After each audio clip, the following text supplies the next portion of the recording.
Lord. 18వ కీర్తన 47వ వచనం. ఆయన నా నిమిత్తము ప్రతిదండన చేయు దేవుడు, జనములను నాకు లోపరుచువాడు ఆయనే. దేవుడు మన పక్షమున ఉండగా మనకు విరోధి ఎవడు అని రోమపత్రిక 8వ అధ్యాయం 31వ వచనంలో కూడా ఉంది.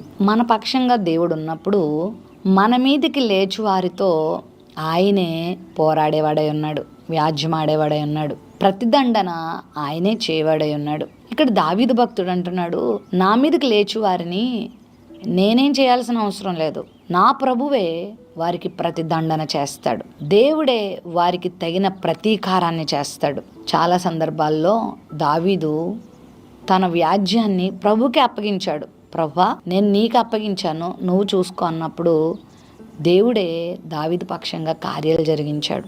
జనములను దావీదుకు లోపరిచాడు. చాలాసార్లు కృంగదీసే పరిస్థితుల్లోనికి, లొంగిపోయే పరిస్థితుల్లోనికి చాలామంది వెళ్ళిపోతూ ఉంటారు. ఈ ఉదయకాల సమయంలో నీ పరిస్థితి కూడా ఇలానే ఉందేమో. నీ శత్రువులు నీతో యుద్ధం ఆడుతున్నారేమో. శత్రువులు అంటే నీ ఎదుటివారు, నీ ఇంటివారు, నీకున్నవారు అని అనుకోవద్దు. అపవాదే మనకు పెద్ద శత్రువు. వాడు అనేకులలో దూరి నీకు బాధ కలిగించే విధంగా, శ్రమ కలిగించే విధంగా, నష్టం కలిగించే విధంగా నీ మీద దాడి చేయటానికి ప్రయత్నం చేస్తూ ఉంటాడు. అయితే ఉగ్రత తీర్చుట దేవుని పని, నీ పని కాదు. నువ్వు విశ్వాసంతో నీ వ్యాజ్యాన్ని ప్రభువుకి అప్పగించినప్పుడు నీ శత్రువుతో, ఒకవేళ ఆ శత్రువు అనారోగ్యం కావచ్చు, ఆ శత్రువు ఆర్థిక ఇబ్బంది కావచ్చు, ఆ శత్రువు మనుషులే కావచ్చు, ఆ శత్రువు కొన్ని నిందలు కావచ్చు, ఆ శత్రువు జీవిత సమస్యలు ఏవైనా కావచ్చు, వాటితో దేవుడే పోరాడతాడు. పోరాడడం మాత్రమే కాదు, ప్రతిదండన కూడా దేవుడే చేస్తాడు. హిజ్కియా విషయంలో అదే కదా జరిగింది. అష్షూరు రాజు ప్రగల్భాలు పలికి, నువ్వెంత, నీ దేవుడెంత, నా చేతిలో నుండి నేను విడిపించేవాడు ఎవడూ లేడని ప్రగల్భాలు పలికినప్పుడు హిజ్కియా విశ్వాసముతో దేవుని సన్నిధిలోకి వచ్చి ప్రార్థన చేస్తాడు. విస్తారమైన సైనిక బలం తనకున్నప్పటికీ యెషయా ప్రవక్త గారిని పిలిపించుకొని దేవుని మందిరంలోనికి వెళ్ళి ప్రార్థన చేస్తాడు. నా వల్ల కాదు ప్రభువా, నువ్వు సహాయం చేయి అని ప్రభువుని వేడుకున్నప్పుడు ఎంత మాత్రం కూడా ప్రయాసపడకుండానే హిజ్కియాకి దేవుడు సునాయాసమైన విజయాన్ని ఇచ్చాడు. ప్రతిదండన దేవుడే చేశాడు. ఆకాశం నుండి దేవదూతను పంపగా ఆ అష్షూరు సైన్యంలో 1,85,000 మంది పరాక్రమశాలిని సునాయాసంగా దేవుని దూత సంహరించింది. ప్రతిదండన చేయవాడు దేవుడు కాబట్టి ఆయనకు అప్పగించినప్పుడు ఎంత చక్కని విజయం పొందుకున్నాడు.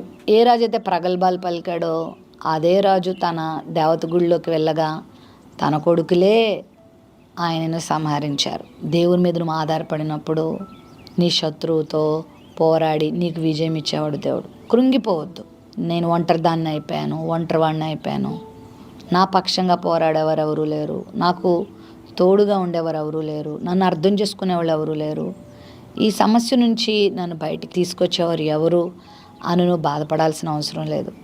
దేవుడిని పక్షంగా వ్యాజ్యమాడతాడు. జనములను, పరిస్థితులను నీకు లోపరుస్తాడు.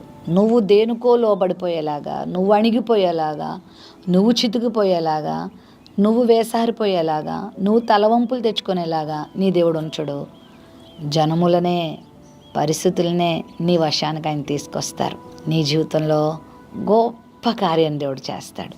ప్రేమ నమ్మకం కలిగిన మా తండ్రి, నీ బిడ్డల జీవితంలో గొప్ప కార్యం చేయండి అయ్యా. పరిస్థితుల ప్రభావానికి వీరు లొంగిపోవద్దు, కానీ పరిస్థితులే వీరికి లొంగునట్లుగా, పరిస్థితులే మారునట్లుగా అద్భుతాలు మీరు చేయండి దేవా. వాగ్దానం వీక్షించి నీ బిడ్డల పక్షంగా నువ్వే శత్రువుతో పోరాడి ప్రతిదండన చేసి నీ ఆశీర్వాదాన్ని ప్రకటించమని యేసు నామములో ప్రార్థిస్తున్నాం తండ్రి, ఆమెన్.